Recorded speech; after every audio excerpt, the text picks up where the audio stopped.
Hello दोस्तों, नमस्कार। स्वागत है आपका द एम्ब्रेल क्लासेस में और मैं हूं सुमित कुमार। आज का हम लोग इम्पोर्टेंट क्वेश्चन देखेंगे जो कि करंट अफेयर से रिलेटेड है। देखिए, इसमें पहला क्वेश्चन है कि लॉरेंस वोग जो है किस देश के प्रधानमंत्री बने। लॉरेंस वोग जो है वो किस देश के प्रधानमंत्री बने हैं। ऑप्शन है आपके सामने, जापान, मलेशिया, सिंगापुर और वियतनाम। ठीक है, तो आप लोग भली भांति जानते होंगे, अगर आप न्यूज़पेपर पढ़ रहे हैं तो देश विदेश के खबरों में उसमें दिया हुआ था, जिसका आंसर होगा आपका सिंगापुर। ठीक है, तो सिंगापुर के अभी अभी जो है प्रधानमंत्री बने हैं, जिनका नाम क्या है, लॉरेंस वोंग।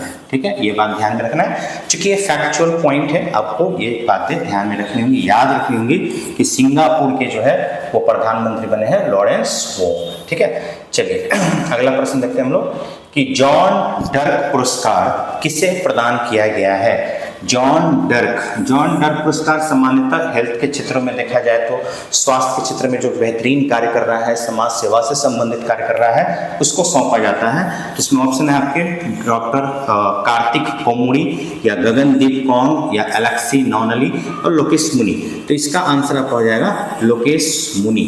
लोकेश मुनि को जो है यह पुरस्कार से नवाजा गया है। स्वास्थ्य के क्षेत्र में काफी बेहतरीन कार्य करने वाले लोगों को इस पुरस्कार से नवाजा जाता है।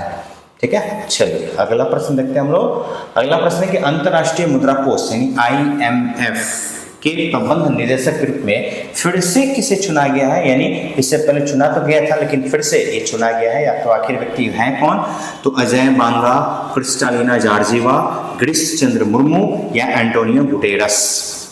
ठीक है, तो यहाँ पे आपके जो उत्तर है वो हो जाएगा क्रिस्टालिना जॉर्जिवा। इनको जो है यह फिर से एक बार चुना गया है अंतर्राष्ट्रीय मुद्रा कोष इंटरनेशनल मॉनेटरी फंड के प्रबंध निदेशक, मैनेजिंग डायरेक्टर या MD के रूप में जो है इनको चुना गया है। और ये भी ध्यान रखना है कि IMF का कार्य क्या है। तो देखिए, वर्ल्ड बैंक और IMF दोनों मिल करके कार्य करते हैं। किसी देश को ऋण लेना है, उधार लेना है, तो इन दोनों के सहमति से ही वह देश जो है ऋण ले पाता है। ठीक है, चलिए अगला प्रश्न देखते हैं हम लोग। अगला प्रश्न है कि नाइफ, बहुत ही अच्छा पुस्तक है ये, नाइफ संस्मरण इसके द्वारा लिखा गया है। यानी द नाइफ मेमोयर जो है ये किसके द्वारा ये बुक लिखा गया है। तो ऑप्शन है आपके सामने, एस रमन, गोटबाया राजपक्षे, सलमान रुश्दी या लक्ष्मी मुर्देश्वर। तो पता है आपको कि आप लोग अभी तक इसका आंसर दे चुके होंगे।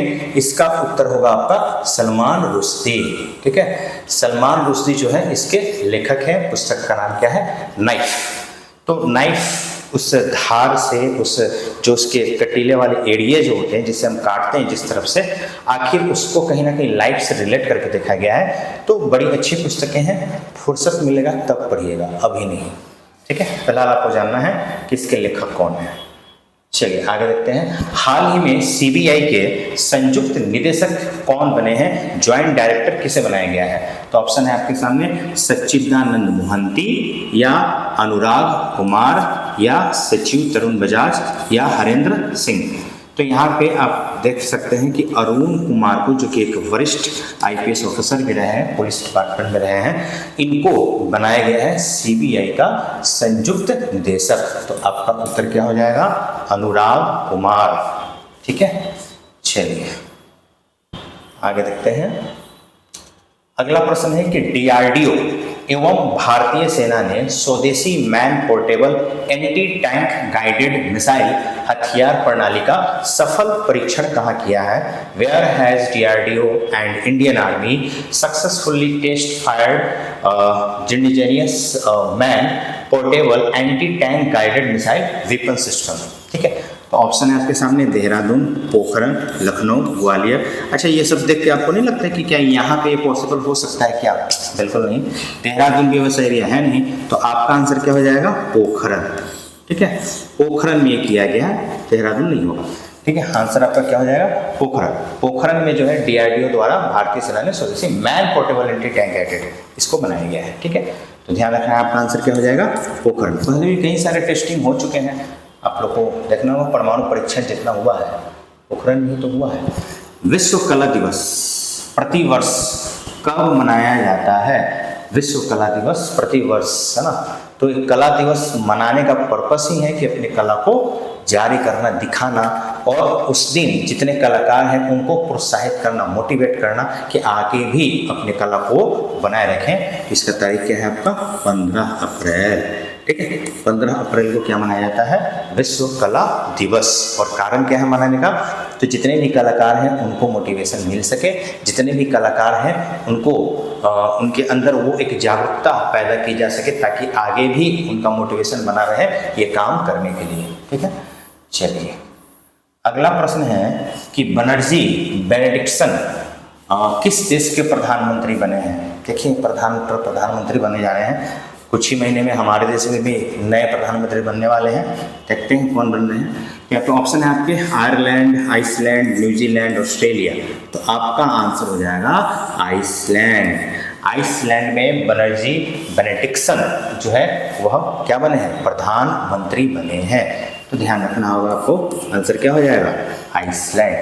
चलिए अगला प्रश्न है कि भारत सरकार ने किस देश को 35 एम्बुलेंस और 66 स्कूल बसें उपहार में दी हैं। The government of India has gifted 35 ambulances and 66 school buses to which country. तो ऑप्शन है आपके पास भूटान, बांग्लादेश, जापान और नेपाल। तो यहाँ पे आपको गिफ्ट के रूप में किसको दिया गया है, हमारे पड़ोसी देश नेपाल को। टोटल कितने एम्बुलेंस हैं, 35 और 66 क्या है स्कूल बसें हैं।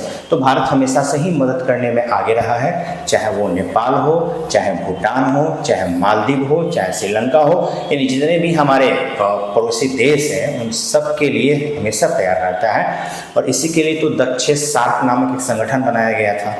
तो वो भी ठीक है, फिलहाल उतना वर्क में नहीं है क्योंकि उसमें भारत पे ही सारा लोड आ जाता है। बिम्स्टेक का भी नाम सुनेंगे आप लोग। बिम्स्टेक में भी भारत कईयों देशों का समर्थन करता है, उसमें चीन भी है, बट चीन का उतना दिखता नहीं है।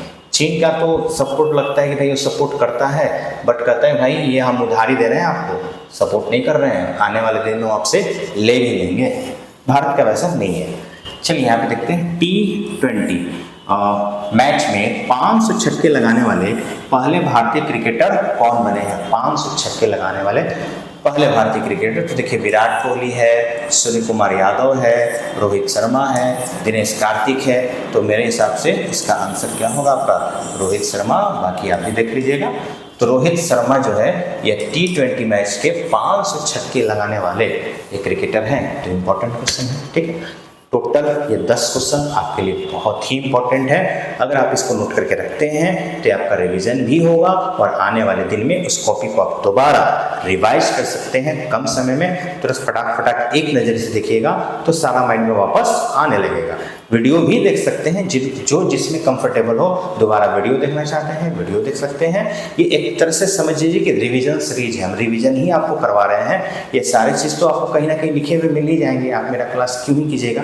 लेकिन हाँ, थोड़े समय में फटाफट रिवीजन हो जा रहा है वो। बाकी तो मैंने जो वादा किया है कि कुछ दिन का टाइम लगेगा, 10 दिन का मैंने टाइम लिया है। 10 दिन के बाद सारा चीज़ आपको प्रॉपर वे में A to Z आपको मिल जाएगा। काम चल रहा है जोर शोर से, आपको जल्द ही जल्द वो सुविधाएं मिल जाएगी। तो फिलहाल आज के लिए ये 10 क्वेश्चन, फिर हम लोग मिलते हैं अगले वीडियो में। धन्यवाद।